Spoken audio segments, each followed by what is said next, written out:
Hey guys, my name's Mike Sandow. People call me Sandy for short.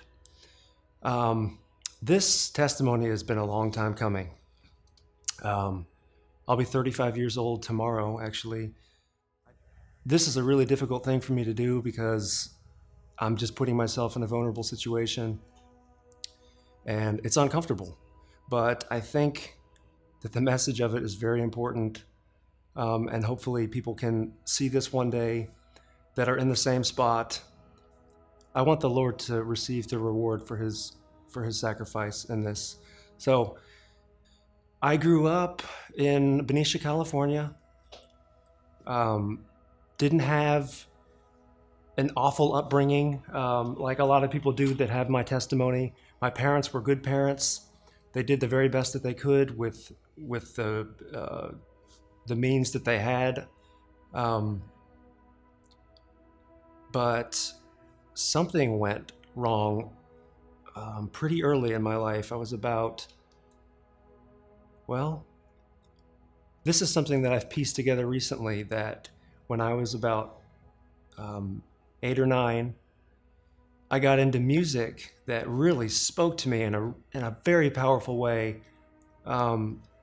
Bands like Alice in Chains, that was the first band that I listened to that really spoke to me in a way that just seemed like they knew what I was going through, even though I was only 8 or 9. And what was I really going through at that time? But that music called to me in a very dark way that I've only realized recently.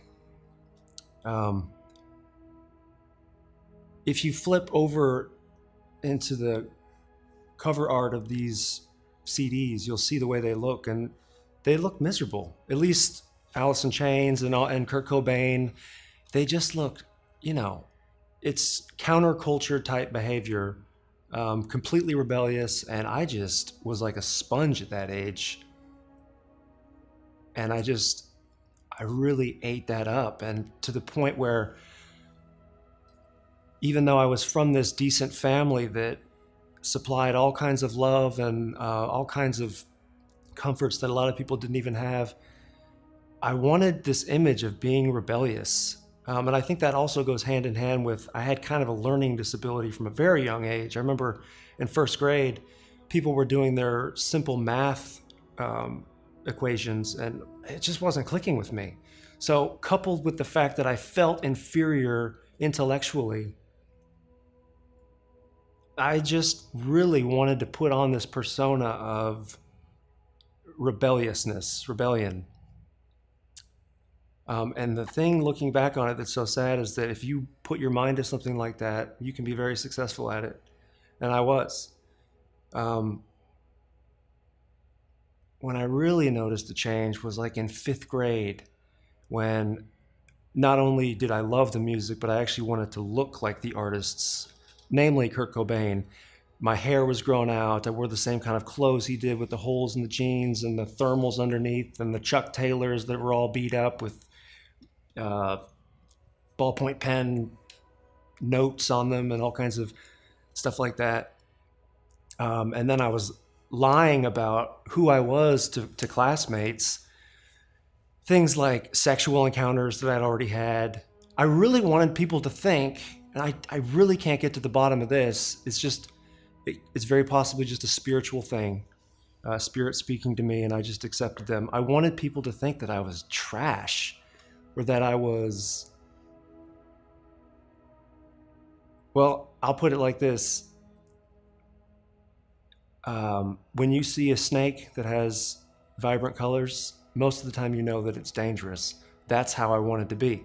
I wanted people to see me and immediately think, whoa. And there's also another twist in there. I was really short, a head below everyone else. And it made me feel inferior even though I wasn't a man, as a man. You want to be a big, strong man. And when I was this tiny little guy, it's like I was just building up this facade, this lie of who I really was, even though inside I was this gentle boy who sucked his thumb, up until it's embarrassing to even go that far, but sucked my thumb for a long time. I had teddy bears, all kinds. I mean, to pass the age of you having a teddy bear. But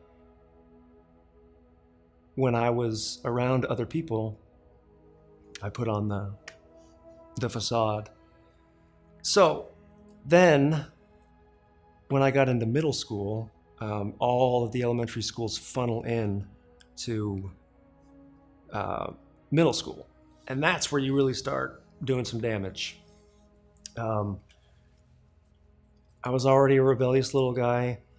Meeting other people just made it more accessible for evil, I guess. And soon, it was in the 6th grade, when I guess you're 11, that I started smoking cigarettes, that I started using marijuana. And man, I loved it. I really loved losing my sobriety at that age. It was just so different. And it was such an escape. And I can still remember the first couple of times I did that, just being a total moron, rolling around, wrestling with my friends, meowing like cats in my friend's attic.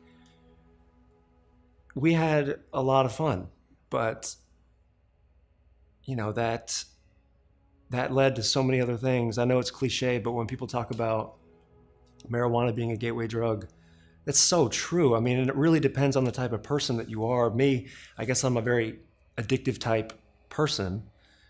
So it was very dangerous to someone like me. Now, I have friends that do not have the same testimony as me, that were into the same stuff. They were able to walk away from it, but it wasn't that way with me. It just progressed slowly and slowly until, you know, at the age of, in 8th grade, a couple of years later, marijuana is not just a every now and again thing, but it's a literally a couple times a week, certainly on Friday when you buy it and then you enjoy the weekend.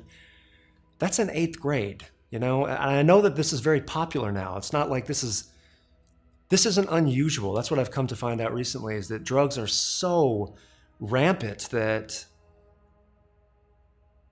it's just, this is probably a much more common testimony than I thought it was until recently. But let's fast forward to high school, when the elementary school flood into the high school, and it's even worse than the first I just mentioned, because you've got the seniors there who are 18, so they're able to buy you cigarettes, and they're already young adults, and they're able to shape your mind in ways, and you look up to them, and that was a big mess for me. I was hanging out with them, looking up to them. They treated me with respect that I felt like I earned or needed. But I became really interested in hallucinogens. So when I was about a freshman, which I suppose you're 13-ish, I started using LSD, and I used it a lot. I mean, over the course of 3 or 4 years, I probably used it 100 times, a ton of times. There were times that I would use it alone, and in fact, I enjoyed that the most. That's a bizarre. A lot of people, when they get into that type of drug, hallucinogens, they don't come out of it. I've met people that they'll never be the same. So thankfully, I'm here, and I don't know what the impact was on my brain, but thankfully I'm not as, I could be a lot more cooked. That's, I guess, what I'm trying to say. So here I am, a rebellious little freshman in high school, taking LSD, only wanting to be with his friends, completely selfish. Never mind just the drug abuse. I mean, like, you name anything that's wicked, you know, lying or whatever it was, immorality, sexually, couple all that together, I don't want to just put the drugs on a pedestal, but the reason I am is because the success rate with people that come back from drug abuse is extremely low. It's in the single digits. So that's why we're going to just kind of harp on the drugs for right now. So let's fast forward to 16 because that was a big deal. I got into cocaine with my friends. Now, I didn't stress before, but I was terrified to use drugs. With marijuana, certainly I was terrified. There were older brothers around of a friend that already had smoked, and I just felt like, I guess the word is peer pressure. I'm going to do this because I'm going to get laughed at if I don't, or whatever it was. But I was terrified. And even when I did it, I thought, I don't know what the implications are. How long is it going to last? It's kind of terrifying. But you get over that, kind of like the gateway approach, if that makes sense. So here I am flirting with cocaine, terrified of it. But once you try it and you experience how that feels, well, that fear goes away and you are all in. And that's certainly what I was like. Now, all through high school, I was doing so poorly in class. I mean, bad enough to where I'm being kicked out of classes and put into a special program that they had at the high school called Opportunity, which is kind of where it's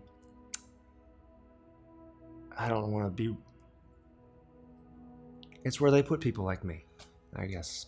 It's where they put people that were pregnant and rebellious and people that just couldn't get it together, I guess, in general population. So I ended up in Opportunity. And Opportunity is basically like 6th grade, although you're at junior high school level. But everything is very easy. They just are basically allowing you to coast by. But I couldn't even get that right. You know, and I cannot remember why I was kicked out of that school, but I was kicked out of Benicia High School and placed into a continuation school, which is like the really bad. This is where the misfits go.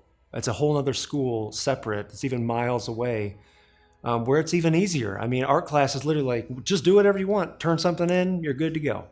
So I had a few months left of that, my 18th, I was 18, my senior year, a couple months left, and I dropped out. I met my friend. He became a very good close friend that I would use drugs with for a long time. When I was about 17, he was 19. We got into cocaine,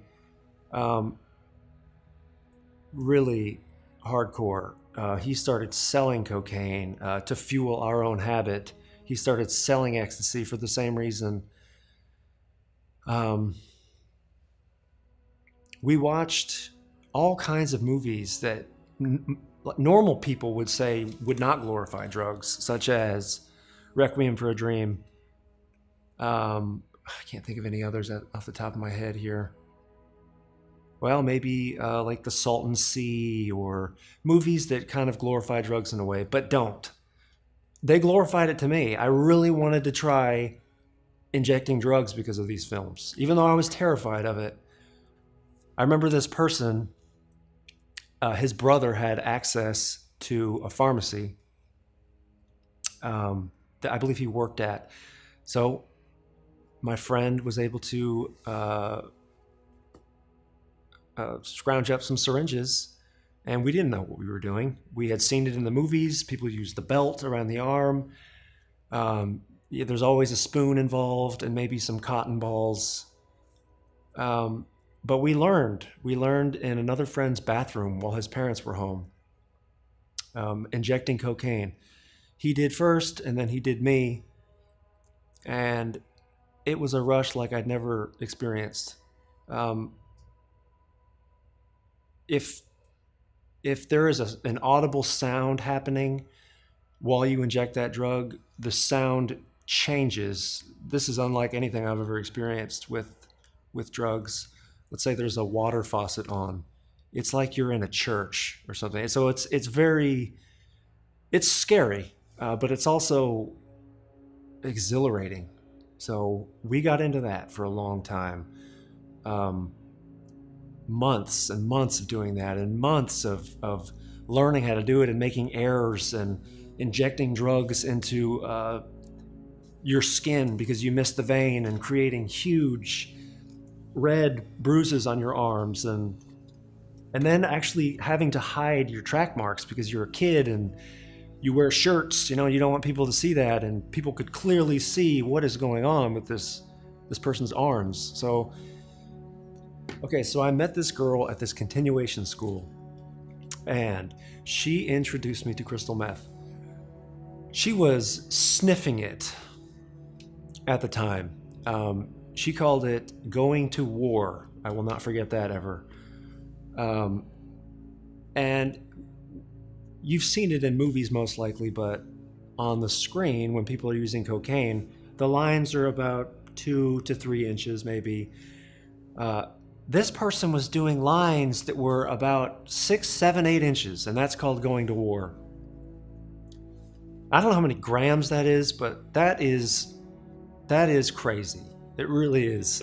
Especially because the strength of crystal meth is so much more intense that anyone would tell you that. That I just can't even believe that that's what was going on. But anyway, I went to war multiple times, and I quickly switched my brand. And then it was this new era. I feel like in my life as a drug user, there were so many different eras. And that is interesting looking back on that. There was just the marijuana era. The ecstasy era was huge that I didn't even get into, but that was an everyday thing, literally, for a year. You know, every single day. And you have to, a lot of these drugs, certainly that one, you need to double your dose a lot of the times because you've depleted so much of your chemicals, your dopamine, your serotonin, all these things that the drug triggers, that you need to take twice as much in order to get the same effect, if at all. So I was on to this new crystal meth era, and that opened up just a world of pain for me. And such suffering for the people around me. And that's really when my drug problem was brought to the light. My parents had discovered how bad it had gotten. So after a while, crystal meth, you're up all night, and for me, the reason, well, I think for a lot of people, you want to keep using that drug as often as you can because the detox on that drug, probably about 15 to 20 hours later, you start feeling like you think you would when you put chemicals like aluminum and lye and whatever else is in that stuff in your body. You feel like your skin is burning, flushed. You feel like you can, I don't even know how to describe, but like you're more aware of your skeleton in a really uncomfortable way. And it also has a lot to do with sleep deprivation and lack of eating. You're not getting any nourishment because you literally don't want to eat at all. Now, when you become a more seasoned drug addict, then those things kind of go away. You're able to eat a little bit more. But in the beginning, you don't sleep, you don't eat, period. That's how it is. So I'm 18 now, out of school, no job. And I'll be honest, I don't even know how I was getting the money except for stealing from my parents.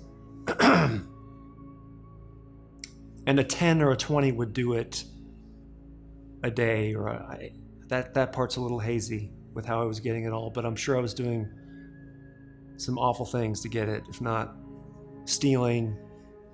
I know I was stealing from my family, but I don't know where I was getting all the cash for it.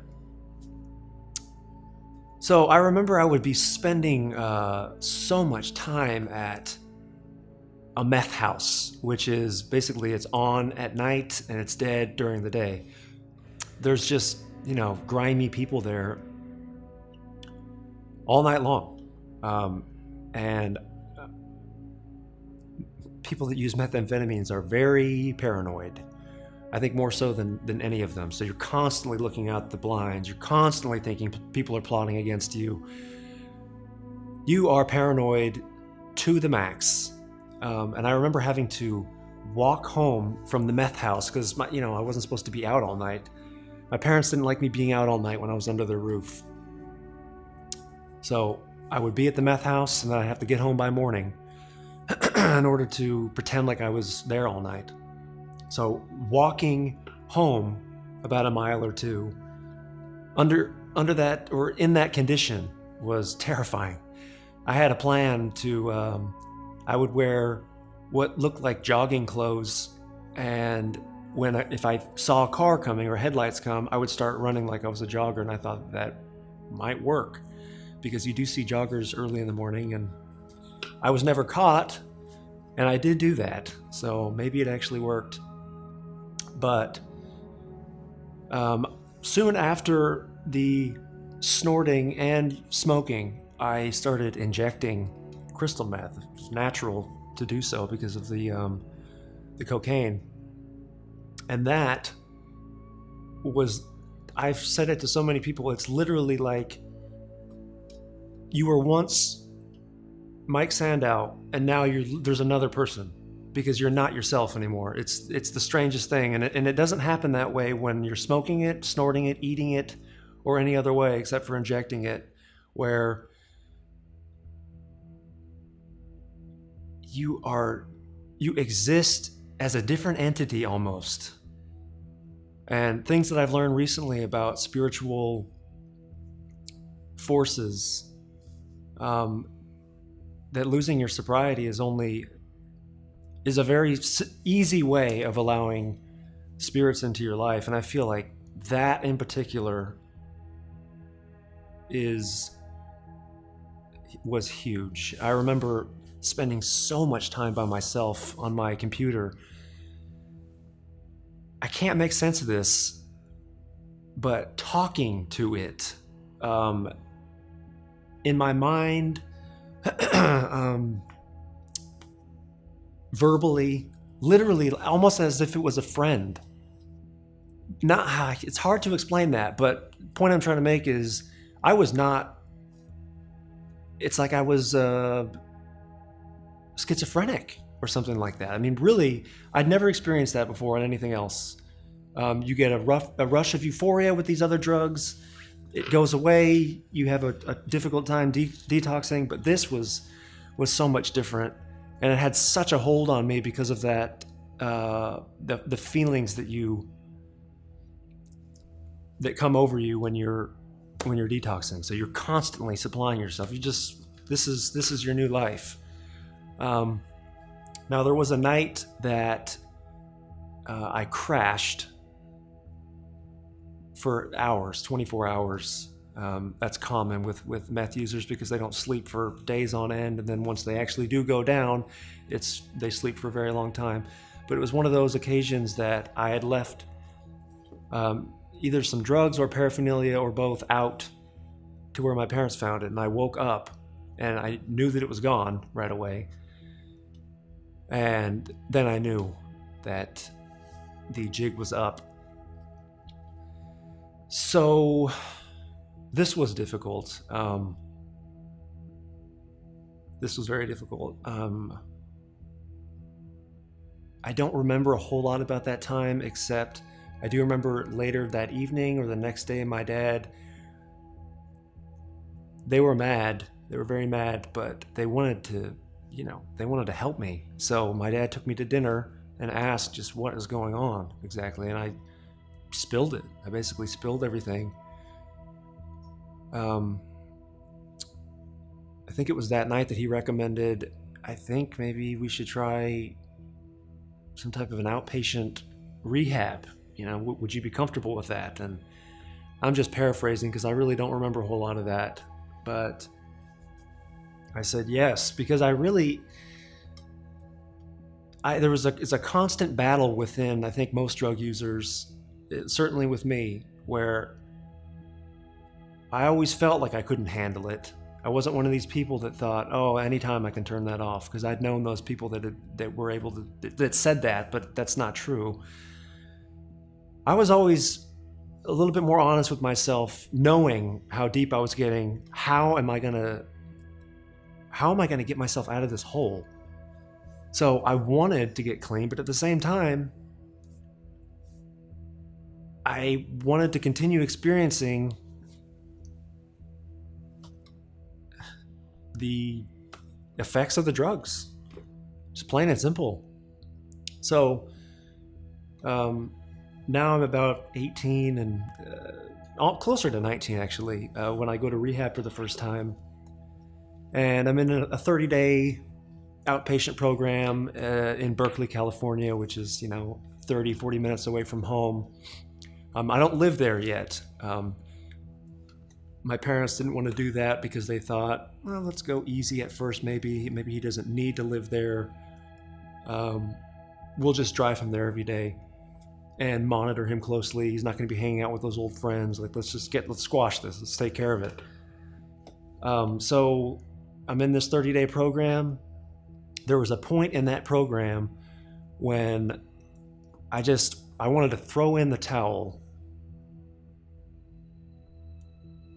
And the details again are hazy on this, but I had an old friend who moved to Oregon, and he said, why don't you come out there and stay with me for a while?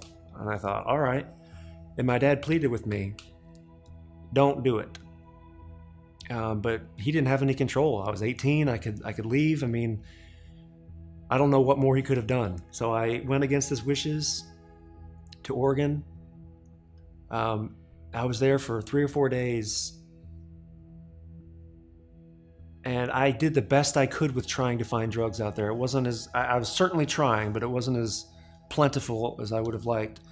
But anyway, I ended up making a deal with my parents that if I come back from Oregon, then I'll go in the program, 30-day program, where I'm living there. So I did that. And I'm there for 30 days with people that are, in their 40s, 50s, as young as me. Every day there's new people coming in. You're going to, 4 or 5 NA meetings a day. You have other activities you're doing, exercise and fattening up and all this. When I was 19, my dad thought it was a good idea for me to move next to the rehab facility so that I could be there, be next to the rehab that I had to go to a couple times a week to pee test and do all those type of things, but also so I could get out of town, away from friends and all that stuff. They thought it would be a safe play, and they were just doing what they thought was best. So there I was. That was fun too, because I was 19 years old. It was the first time I'd ever lived alone. My dad was paying for everything. I don't remember how I was getting cash, but it was just kind of a free-for-all. If I wanted food, I could get food. I wasn't even looking for a job at that time, I don't think. The objective was to stay sober. So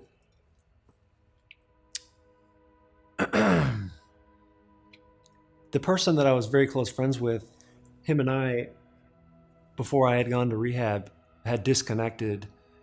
We had a falling out. And little did I know, while I was in rehab, he was in rehab, and he was getting sober at the same time.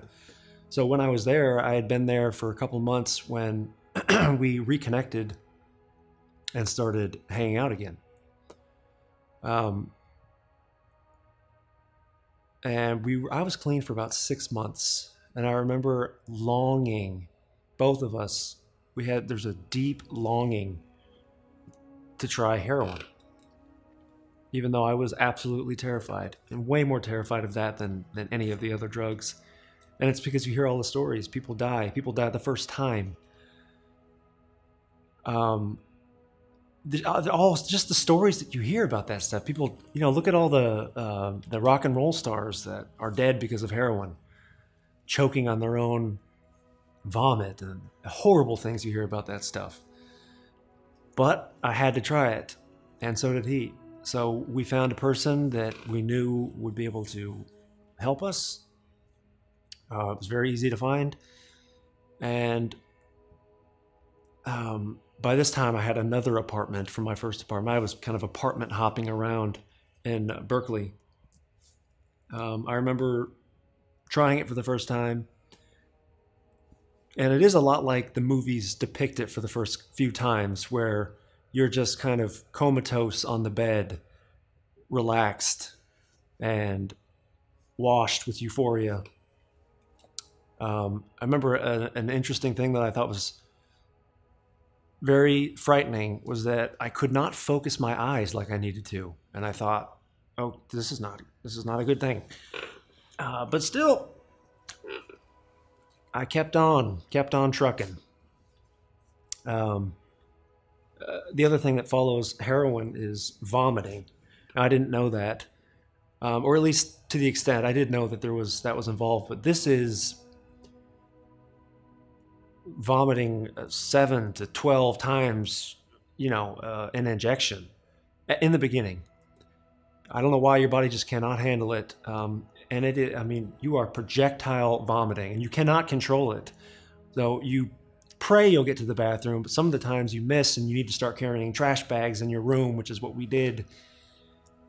So now we're in the new era of drug abuse, which is heroin. And now I'm an almost everyday heroin user. And this is, in the span of about a year. I moved back home to live with a friend, and I was able to manage the drug abuse to where my parents certainly wouldn't know that I was completely out of control. But once I was in my hometown, the heroin was much harder to find, so I basically put that on hold unless we could get a ride to go out and get heroin. But I continued to use crystal meth, and I didn't mention that, but I did get back into crystal meth as I was on heroin, so I was kind of shifting back and forth, which is very common. So by the time I'm turning around 20 now, and I met a girl, and she offered me to move in with her. She had this house that her mom owned, and I thought, well, this is great. But she told me no drugs, even though she was a complete alcoholic, completely belligerent almost every night. But no drugs. I don't want you doing drugs. So I would do drugs occasionally without her knowing or thinking. I was hiding it from her, basically. But my drug abuse had kind of gone under wraps. I wasn't able to do it as much because she would probably find out. So I bring that up because we're moving into the new era, the Los Angeles era. From the time that I was 16, I guess I didn't mention this till now, but I have an uncle who's in the film business. I had been working on motion picture films since the time I was 12 years old. Not doing a whole lot, but still, I was there on set. I had a walkie-talkie. I would do what they told me to do. I wanted to be in the motion picture business. I knew that from the time that I was very young, starting from probably 4 or 5, wanting to be an actor, and then wanting to be a director. And then when I got to be about 16, and I worked on enough film sets, I was asking about, what is that guy doing behind the camera? I want to do that. And it turns out that his job was the director of photography. So I thought, well, that's something I can aspire to. Let's go for that. So my plan was always to move to LA to be a part of that business. And I just thought about this recently, how I felt like once I moved to LA to do that, because it was a real thing that my dad and I talked about. Once you hit a certain age, go there, and then hopefully my uncle will be able to help me out with the job. But I always felt like when I moved to LA, things would be okay. And I cannot believe that I was that deceived. But that's the truth. So I moved to LA when I was 21 with this girl that I was living with. And I went to a 1-year film program that was just a very intensive hands-on program. Um, my dad put up the money for the apartment, paid for everything, um, paid for tuition, paid for food, paid for gas, paid for everything. All I had to do was go to class, be on time, and, you know, live in sin with this person in Los Angeles.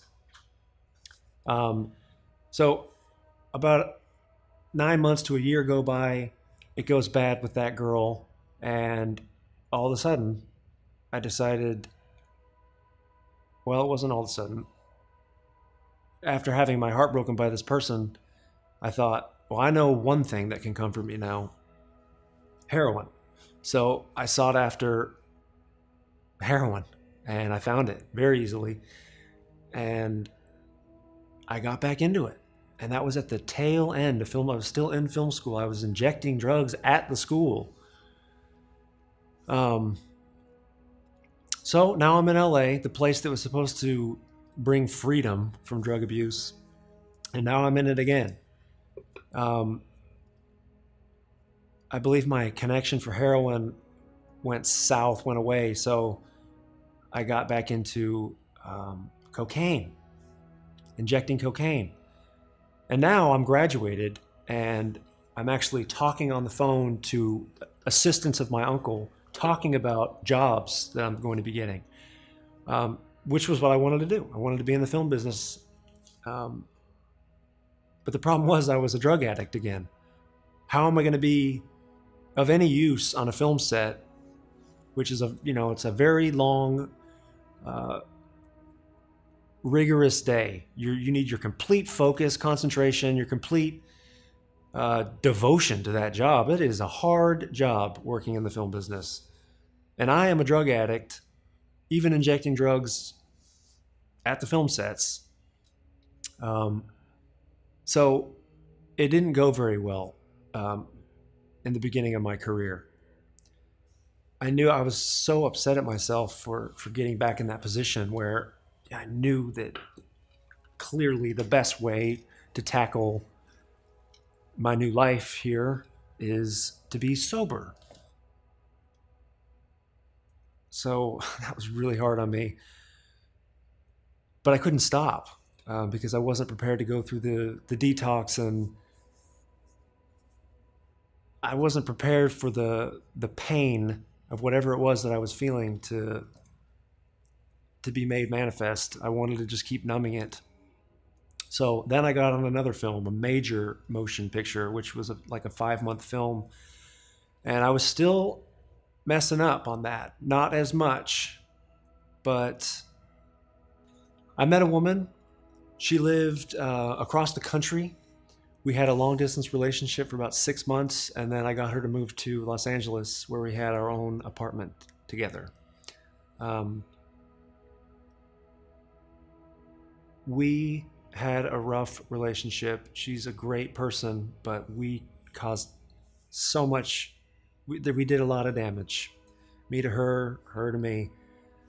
By the time our 6 years was up, she was running back home from an alcohol, a severe alcohol problem. And I was just basically lying to her the entire time we were together. She didn't tolerate drugs. She didn't tolerate lying. She would catch me in lies constantly. She would she did open my trunk one time and find cotton balls and syringes and all the tools that a junkie needs. And I would come clean, and she would give me another chance. And this was our relationship over and over. And of course we had good times too, but it was really rough. And there were periods where I would get back into the really hard stuff again. But it wasn't that way all the time. I want to fast forward to where this person left my life forever. I haven't seen her since. That was very painful for me.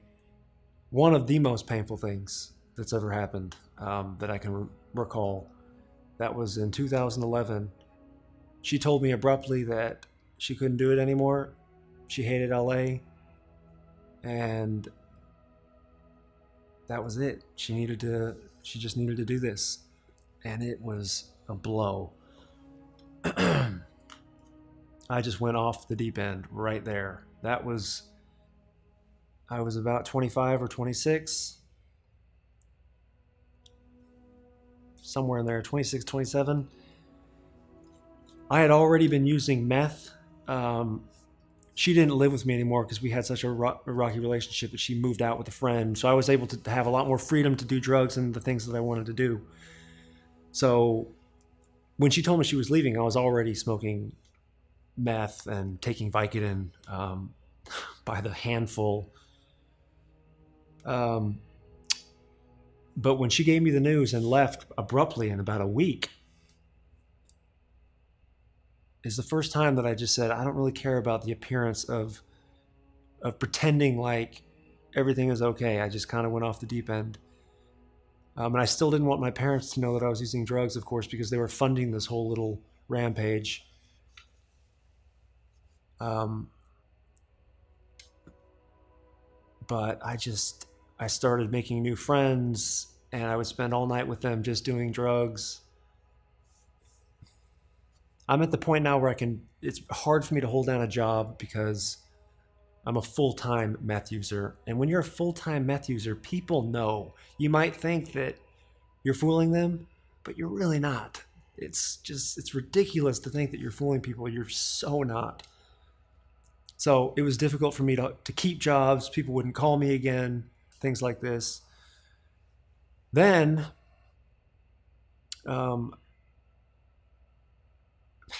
there's just so much, so I'm just trying to recount it all, but it got so much worse before it got better. I had moved apartments again into another city, into Hollywood, and it was the craziest it had ever gotten, to where it was heroin and meth and every day, and I couldn't have a job, and I was completely isolated in the house. The dealers would come to my house every day, and I had a new person in my life, a new woman that was literally funding the drug habit. So we had a very codependent relationship. I don't know how she had access to money, but she had enough to where she could get me by every day. And if she didn't, it was fighting and screaming. And we had a very volatile relationship, all kinds of windows being shattered and all kinds of horrible stuff. There was a night that she was there, and she was just causing me grief for hours on end, and I snapped. And I actually basically jumped on her and was just really trying to scare her, to terrify her. I was kind of shaking her as she was on the couch, shaking her shoulders in the couch, screaming at her. And she was terrified. And what I didn't know was that the person across the way had heard all that, called the cops. She heard a woman scream, she heard a man scream, she heard a commotion. So this person had left the house. Now I'm there alone. I'm wearing my pistol illegally because, of course, I'm rebellious, and it's illegal to wear a pistol in Los Angeles, but I'm wearing two, and I've got the cutoff shirts and the skulls and the long hair and all the stuff to show you how dangerous I am. So I get a knock at the door, and I look out. I thought it was her. It's the cops. There's 3 of them, and the first thing I do is I take my pistol out and I put it in a drawer, because you don't want to have a cop find you with a pistol. That's not going to be good. So they came in the house and they asked around, and what's going on? I said everything's fine. I got into a fight, and they asked if they could pat me down, and I had left my holster on. I took the pistol off, but they all got crazy. They didn't draw their weapons, but they all got on their firearm like this, and they were really starting to yell, saying, "Where's the firearm? We want the firearm. Tell us where it is." I gave it to them. This whole time, they're trying to find the girl that had left to try and corroborate the story that she was okay. If there were any marks on her, I would instantly go to jail. I was pretty clear on that. So they did actually find her, and they treated me much more hostile this time because of the pistol.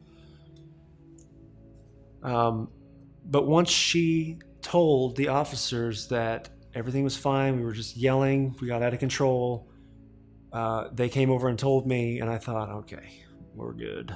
Thankfully, I thought I was going to jail, and you don't want to go to jail in LA. You don't ever want to go to jail, but you don't want to go in LA. Not good. So once I saw their attitude change, and one of the cops was even kind of shooting the breeze with me, I was happy. I wasn't going to jail. But then someone said something that made me think, oh, I was going again. It was something like, all right, get him up, get those cuffs on. And I was very angry because I thought we were just shooting the breeze. What's going on? Now I'm going to jail. So they took me to jail and they walked me through my apartment complex. People saw, it was very embarrassing. And then all I'm thinking of is I'm going to be detoxing in prison from heroin.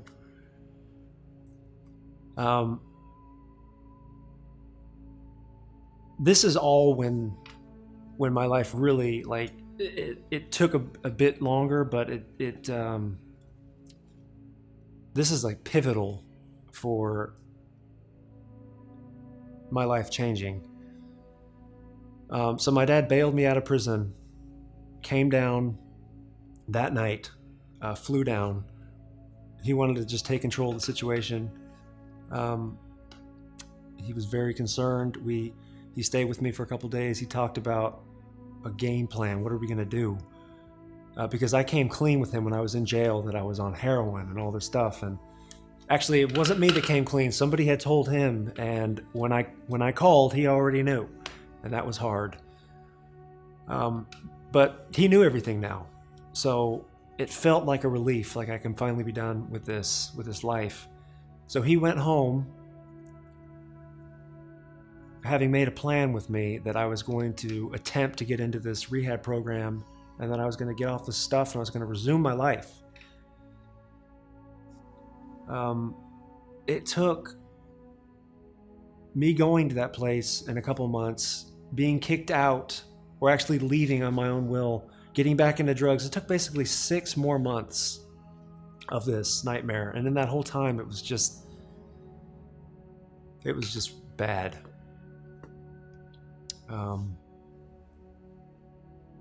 My dad offered me a chance to come home to stay with him. My mom's going to be out of town for I don't know, about 8 or 9 days.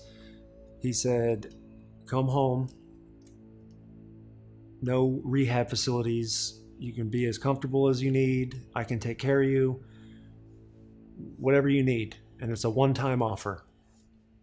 It's not going to be this way anymore. And my dad had already been making threats to cut me off financially and things like this. And he knows now that he should have, but it was, it's a hard thing to do. You're just basically saying, you're on the streets now. I'm sorry, I tried my best, but he didn't do that. But it was getting to that point. So he said, I'm giving you one more chance. You're going to come home. You're going to do your best to get your life back, man, and so we can have peace, because this is not peace for us, and we're dying here because of this. So that's what I did. I drove to the airport, took my last injection of crystal meth and heroin, just enough to get me basically home, the 1-hour flight home. So I arrived, and I had brought some muscle relaxers that I got prescribed to me to ease the pain, and also some Valiums, which is a mild sedative to kind of make it a little easier on me, or an anti-anxiety type pill. The first day when I woke up, I had it rough, and there's no way that you can describe that pain. Well, it's difficult to describe, but you are sick. So the first thing I thought to do was to take about, I don't know, 10 of these muscle relaxers.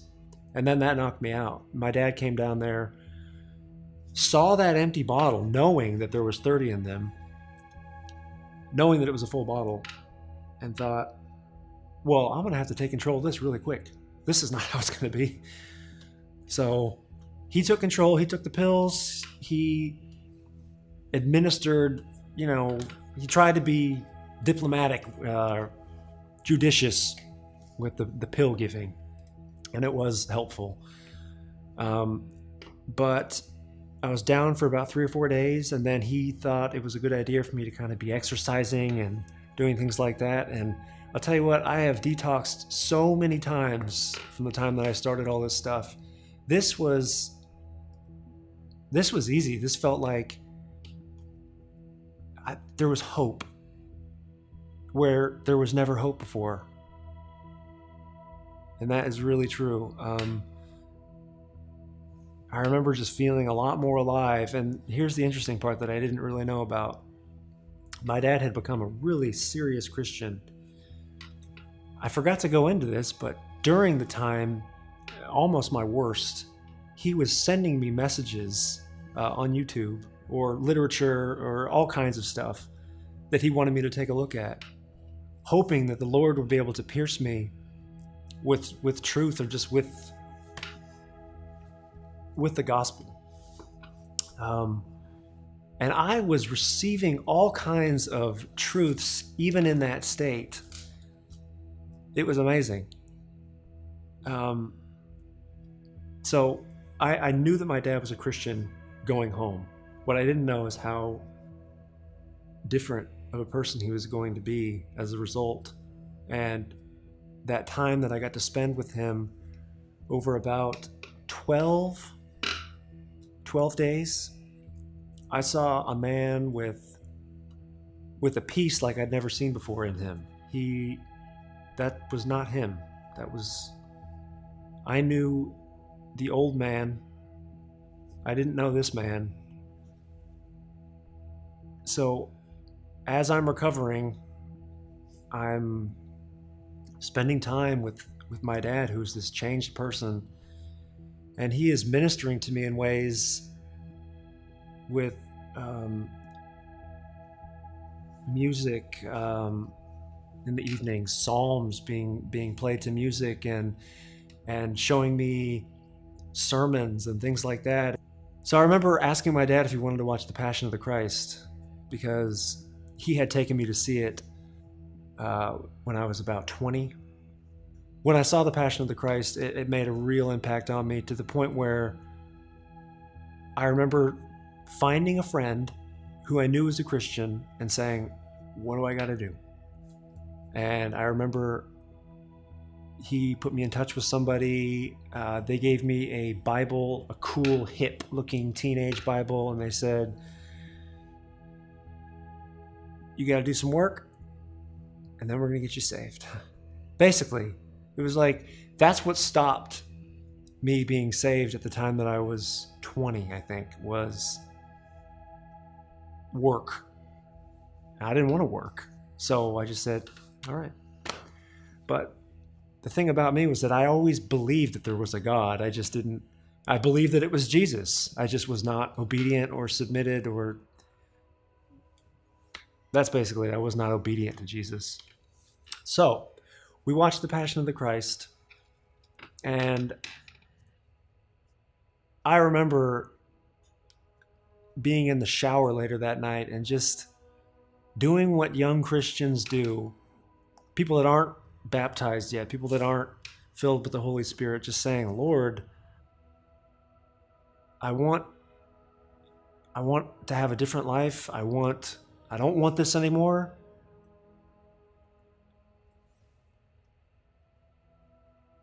What do I have to do? How, people say you have to ask him into your heart, like, Lord, I just want to know, what do I need to do? And I'm asking my dad the same thing, and he's giving me advice. I I really want to say this about my testimony because it's a part of it. My dad is a Sabbath keeper, which means he worships on the seventh day, which is Saturday. And that was bizarre to me, watching him do that. When I watched him, it was the first night that I was there with him. He said, "We got to get food and stuff for you for the week because I don't go out on Friday night past sundown." And I thought, what are you talking about, man? I didn't know anything about the Sabbath. I learned a little bit from him that it's a 24-hour period from sundown to sundown that you keep holy, whatever that means. I don't know what that means either. But what I saw him do was he put secular things away. Television shows that were secular, golf. There was a difference on that day with him. He would put these secular things away, and I really think that the Lord used me watching that, this man's obedience to that command, the fourth commandment. So when it was time for me to go home, I didn't have a job to go back to. I could not hold a job down for at least 2 years. I'd been fired from a film set, and I had my own company, but I was blowing that off. So I was going home jobless, but I was sober. And I remember telling my dad, I'd like to try this. I'd like to do what you're doing. And it seems like the Sabbath is a part of it. I'm going to try it. So I went home, and it took a little time, but I feel like the Lord was convicting me more and more and teaching me. Well, I guess by even watching the sermons, I was learning how I can keep the Sabbath, putting away secular things. So I won't go out to eat. I won't go hang out. I just won't do secular things that day. I will try and keep the day holy. At that time, I was watching up to 3 sermons a day from the Crusade Church. And these messages were speaking to me. It was funny because I never knew anything about the Bible. Nothing. I had heard of Moses. Everyone has. I think I'd probably heard of Abraham and clearly Noah. And of course I know Jesus, and I might have heard of some of the disciples, but I did not know the stories. Not at all. I knew that he died for me on a cross. Didn't even really know what that meant. But through my time of just trying to be as obedient as I could as a young Christian, I learned so much about the Bible in about a year. We're talking all kinds of stuff, like almost like an AP class is what I was in. It was really amazing. And it still is to me now because, clearly I've been in the faith for longer now. I know more about it, but this is stuff that you can talk to people about that they don't even know. It was supernatural. The Lord gave me this supernatural understanding of His Word. And it was also because of the church that was ministering to me. It's a Spirit-filled church, and the Spirit is moving, and that's just what you're going to get when the Spirit is moving like that.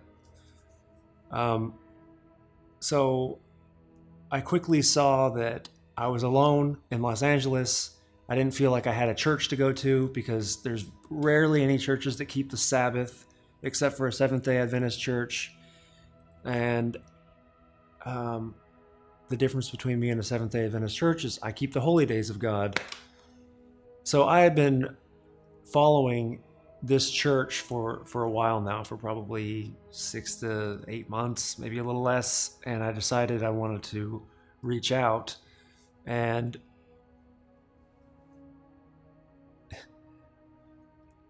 it was really cool because the church is really small. It's maybe 50 people. And I'm 1,500 miles away.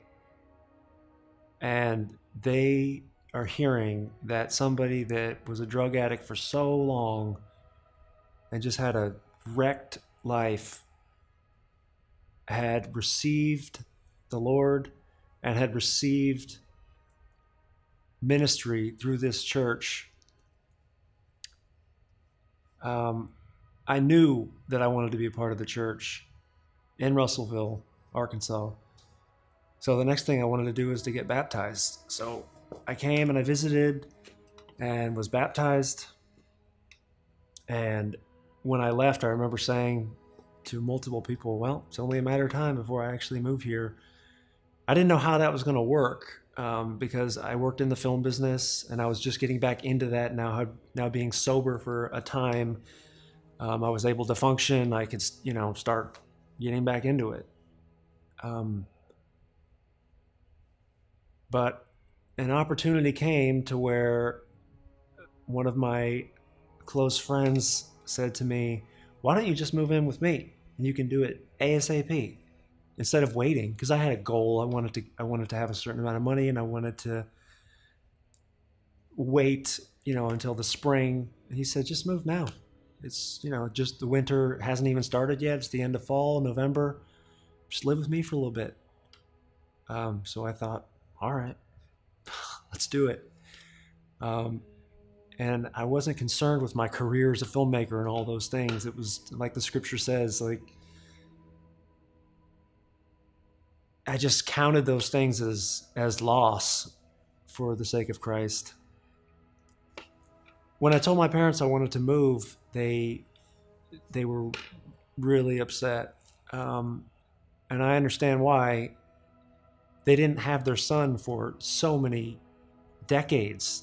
And now they'd experienced this person that was completely changed through the power of Jesus.